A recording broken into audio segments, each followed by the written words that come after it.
Comme on arrive officieusement à la fin de Dragon Ball Daima, j'ai été curieux et là je suis allé voir un peu les différents avis japonais concernant l'épisode 16 qui s'appelle Deguess, tout simplement, de Dragon Ball Daima. Est-ce que les Japonais ont apprécié? Est-ce qu'ils aiment bien du coup un peu ce qui a été exposé? C'est ce que je vous propose aujourd'hui de découvrir dans cette vidéo. On va s'attarder sur les avis, puis moi, comme d'habitude, je vous partage ce que j'en pense de tout ça. Bref, j'arrête de parler et on y va.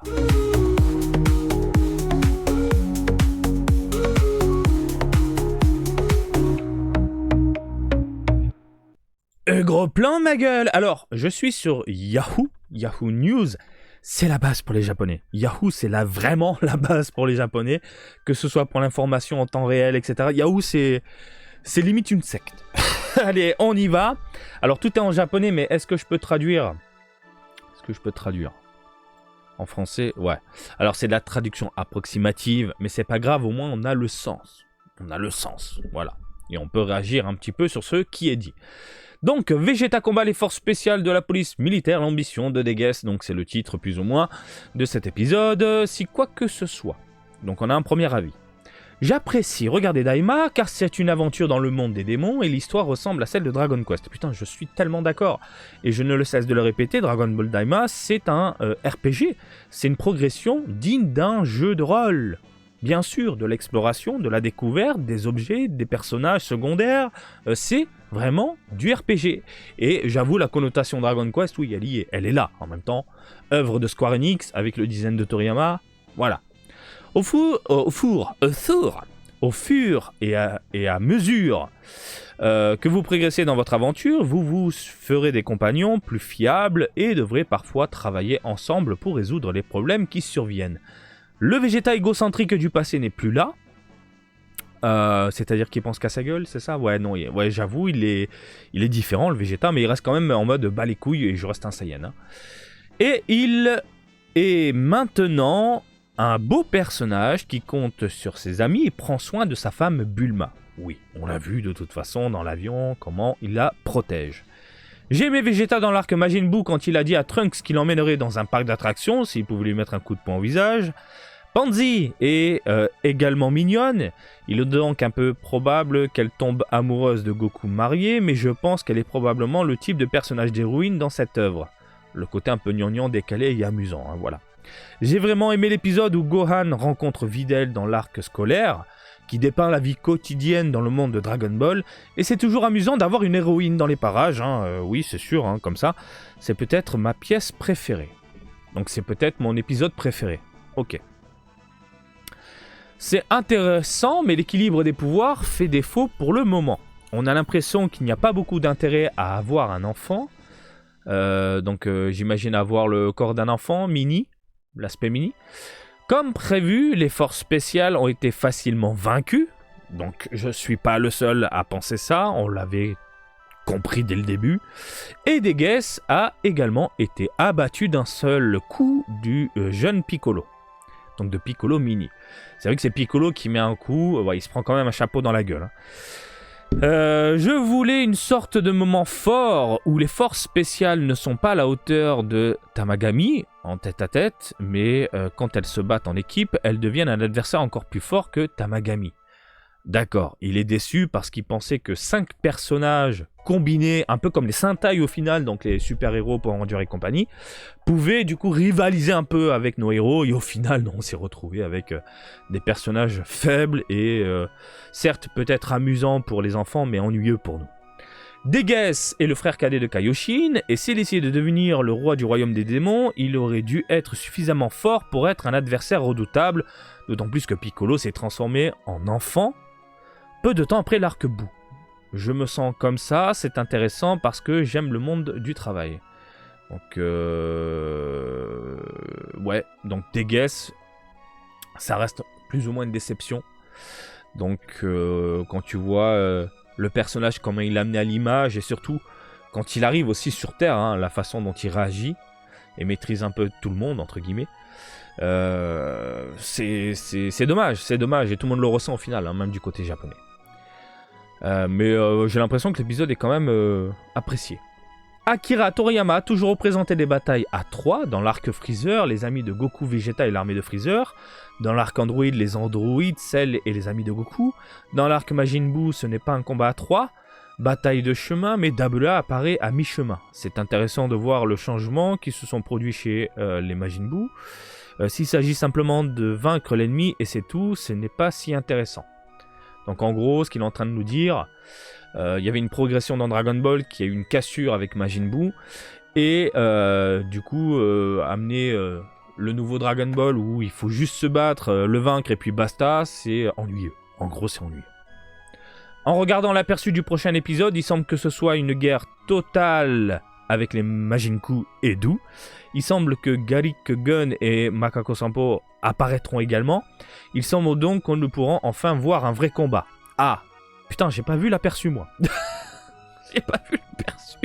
Parce que moi sur Amazon Prime, en fait, dès que t'arrives à la fin, c'est coupé. C'est vrai que je regarde pas les aperçus. Au moins, je suis pas spoilé du coup. Mais putain, si ça pète un peu dans tous les sens, c'est cool.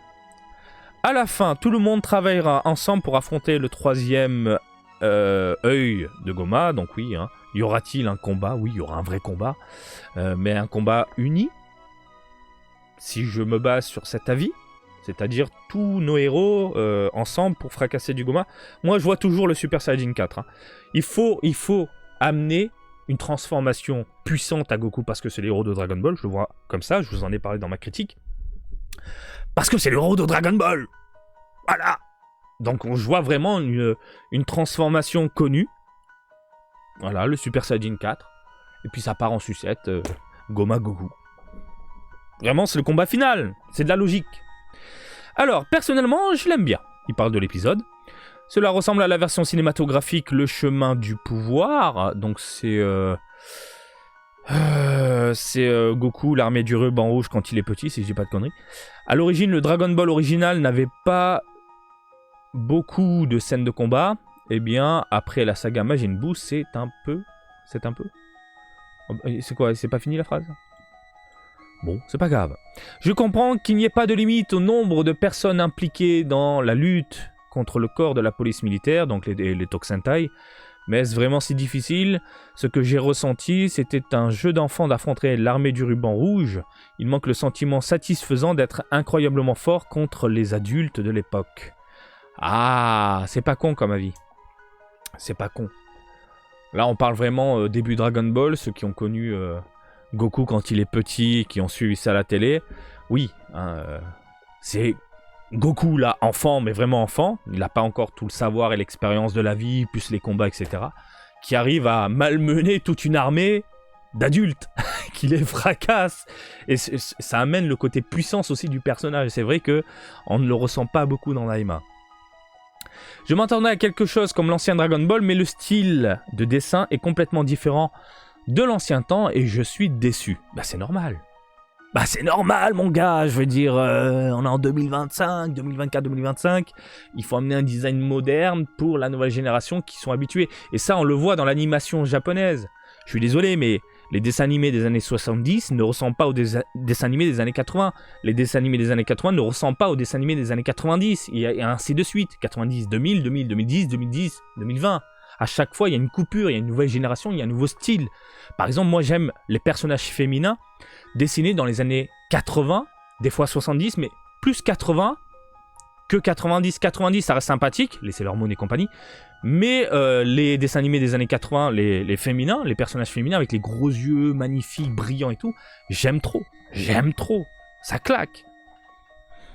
Donc ça change, elle est con cette réflexion, ils vont pas te faire un vieux Dragon Ball à l'image, c'est pas possible. En fait, cela ressemble plutôt à une parodie de Pretty Cure. Oh putain, non, n'abuse pas quoi. Alors, Pretty Cure, c'est des espèces de donzelles ultra colorées, cheveux roses, un peu gnangnan. Non, il est parti loin, lui. Il est parti loin. Je suis pas d'accord, je suis vraiment pas d'accord. J'aime toujours pas le design mini, ça j'ai beaucoup de mal. Mais l'image, elle est belle, on n'est pas sur du gnangnan Pretty Cure, hein. Faut arrêter quoi. Est-ce la fin du rôle des forces spéciales de la police militaire? Je pensais qu'il utiliserait des capacités spéciales comme Ginyu pour donner un peu de fil à retordre à Goku et aux autres. Mais si c'est le cas, est-il utile qu'ils apparaissent? C'est peut-être du fanservice, mais pour être honnête, cela semble être juste un moyen de passer le temps.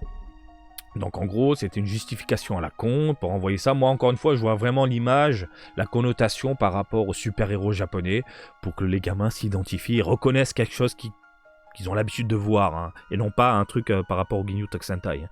Mais je suis d'accord, ils auraient pu amener quelque chose de fort à l'image, une combinaison, j'en sais rien, un truc qui t'en met plein la gueule, mais bon, fallait vite progresser, fallait vite expédier tout ça, même des guesses, quel passage risible, c'est une fraude quoi. Bon sang, je l'ai enregistré, mais à partir de l'épisode 3, ça a commencé à ressembler à un doujin qui empruntait seulement le nom de Toriyama Sensei, et j'ai perdu tout intérêt à le regarder, et je n'ai plus regardé du tout. Donc lui, au moins il est direct, il a regardé 3 épisodes, et puis après c'est bon, bisous, au revoir. Alors un doujin, c'est tout ce qui est conception d'histoire Dragon Ball fait par des amateurs, qu'on retrouve souvent dans des rayons un peu olé olé, genre Young Gigi, à l'époque Toyotaro également, hein, c'était quoi son nom, Table? Je sais même plus, non pas Table, Toyotable, oh je sais même plus, putain il avait un pseudonyme, bref il faisait des histoires, fan art, fan history, fan ce que tu veux, voilà, donc un doujin. Donc lui ça lui a pas plu, hein, il a arrêté et puis voilà. Mais par contre pourquoi commenter l'épisode 16 au final? À mon avis, t'as regardé, parce que si tu débarques pour dire ça, c'est que t'as regardé. Les forces spéciales étaient trop faibles, probablement plus faibles encore que les forces spéciales de Ginyu. Je pense qu'elles auraient pu perdu même contre un seul Rikum. Bah oui, ils sont faibles, même face à Krillin à mon avis. Hein. Tu mets un Krillin, voilà. Deuxième page, on va aller voir ce qu'ils disent. Alors, j'ai été surpris de voir Bandai Namco diffuser une publicité à notre époque. C'est vrai que je regarde plus la télé, moi. Dans Z, la voix de Kaioshin était Mitsuya Yuji, mais il a également joué le personnage, bon, on s'en fout. Le troisième œil est celui que possède également Zoma. Vous y avez immédiatement pensé.